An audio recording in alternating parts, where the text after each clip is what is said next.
In this St. Patrick's Day double feature, we're serving up 2 classic Irish dishes. First, a tasty Irish brown bread recipe that is not only traditional but absolutely delicious and one of my favorite breads to make at home.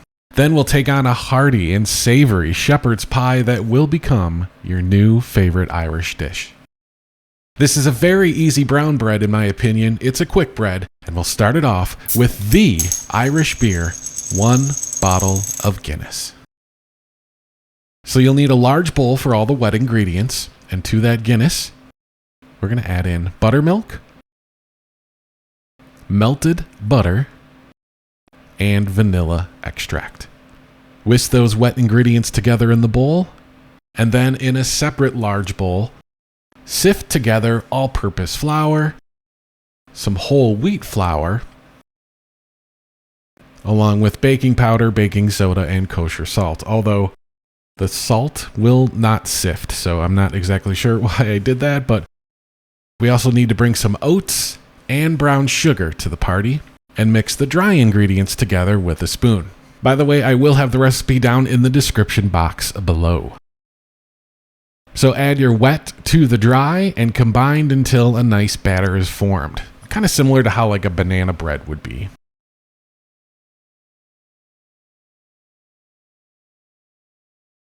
Get a loaf pan and make sure it's all buttered up and pour in the batter.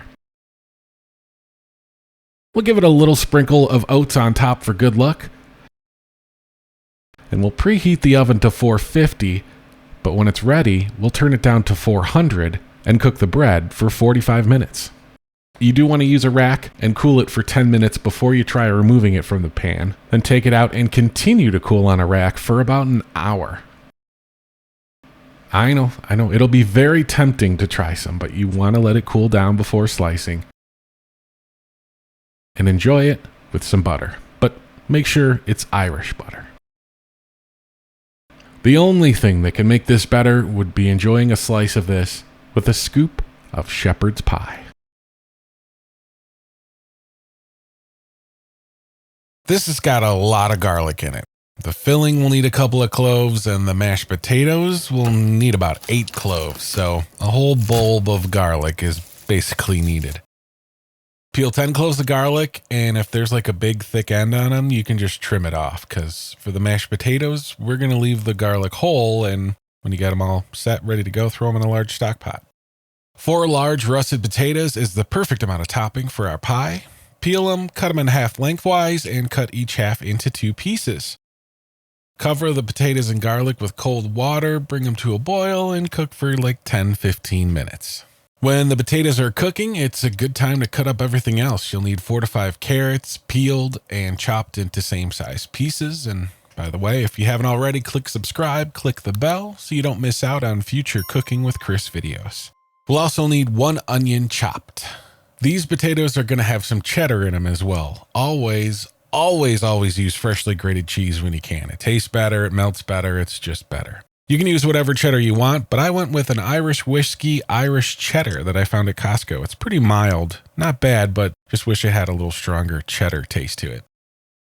Also for the filling, we'll need some chopped garlic, 2 cloves, and about 3 to 4 slices of bacon. So let's finish those potatoes before we move on to the filling. Use a hand mixer, stand mixer, whatever you got. Throw the potatoes and garlic in. A good amount of salt and pepper, 4 tablespoons of Irish butter, of course, and a 1/4 cup of beef stock, and have another 1/4 cup on hand just in case they're like too thick. 1/2 cup worth of sour cream, mix, and mash.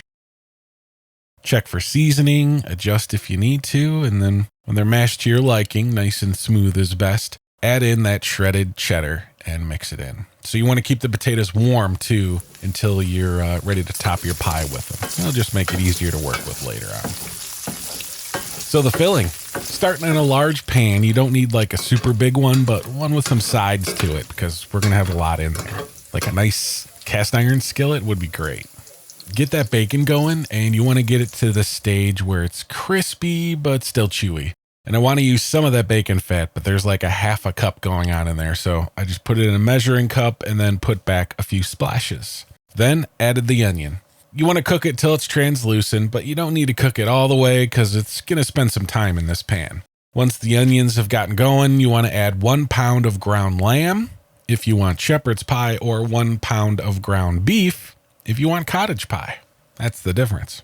When you get the meat browned, go ahead and throw in the carrots and garlic and cook those for about 7 minutes. You just want to get those carrots a little bit softer. Oh, and by the way, if you wanted some peas in the filling, now would be the time to add them in. But no peas are allowed for me. Now we'll add in some thickening stuff, about a tablespoon of flour sprinkled over and maybe 3 to 4 ounces of tomato paste. And make sure you got a bottle of Guinness ready to go. Once you start stirring, you'll see the pan dry up quick. It'll kind of start to form a crust on the bottom of the pan. You just want to make sure the flour and paste is all mixed in, and then hit it with some beer. Guinness, of course, but any dark beer would work fine. Couple splashes at a time, work it in, scrape the bottom of the pan, couple more splashes. The whole bottle's basically going in here, so. Once the bottom of the pan is clean, throw in a big branch of rosemary. Now, you could take about half of this and chop it up if you like, but I think just hanging out in the filling on the stovetop for a little bit adds the perfect amount of flavor. I mean, rosemary is like strong stuff. Season with salt and pepper, then add back in the bacon, the beef stock, and let that beer gravy simmer away. Now, you don't want soup here. Simmer it for like 15 minutes. You want to reduce it. You don't want it swimming in gravy, but you want a nice sauce around everything. So when it's nice and thick, take out the rosemary and let's build this pie. Spray your pie pan and pour in the filling. Spread it around, even things out, and then start scooping with large scoops of mashed potatoes all around the top. Spread the potatoes out to make a nice potato crust, and then bake for about 35 minutes. Then you want to take it out, shred some more cheddar on top, and some fresh parsley too. Then put it back in for about 10 more minutes. This hearty meal takes a little effort and some time to make, but it's worth it. Let it cool for about 10 minutes, then you can enjoy. If you like the video, give it a thumbs up, leave a comment if you like, and I will cook with you later. Thanks for hanging out and checking out 2 of my earlier videos on the channel, and I can't wait to make them again this St. Patrick's Day. I'm Chris, and I'll catch you on the next one.